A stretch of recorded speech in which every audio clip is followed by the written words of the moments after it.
నటసింహం నందమూరి బాలకృష్ణ ఎంతో ప్రతిష్టాత్మకంగా తీసుకుని చేస్తున్న తన 100వ చిత్రాన్ని టాలెంటెడ్ డైరెక్టర్ క్రిష్ దర్శకత్వంలో చేస్తున్న విషయం తెలిసిందే. 1వ శతాబ్దానికి చెందిన శాతవాహన రాజైన గౌతమిపుత్ర శాతకర్ణి జీవిత చరిత్ర ఆధారంగా తెరకెక్కుతున్న ఈ చిత్రం మొదటి షెడ్యూల్ని ఇటీవలే మొరాకో దేశంలో పూర్తి చేసుకుని వచ్చారు మేకర్స్. ఇక్కడ దాదాపు 1000 మంది జూనియర్ ఆర్టిస్టులతో ఓ వార్ సీక్వెన్స్ మరియు బాలయ్య బాబుపై కొన్ని కీలక సన్నివేశాలు తీశారు.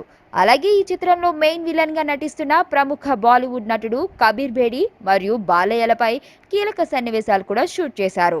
చారిత్రాత్మక ఆధారంగా తెరకెక్కుతున్న ఈ చిత్రంలో బాలయ్య సరసన యువరాణి పాత్రలో బాహుబలి భామ అనుష్క హీరోయిన్ గా ఎంపిక చేశారు మేకర్స్.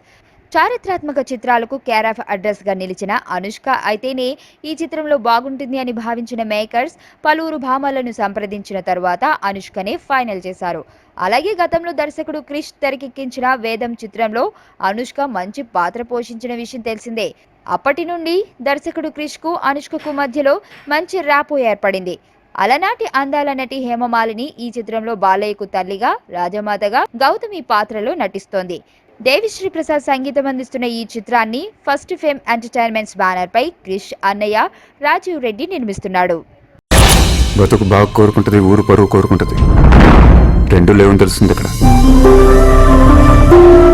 అయినా బతకడం అంటే ఒకళ్ళనొకళ్ళు నమ్ముకోవడం, అమ్ముకోవడం కాదు.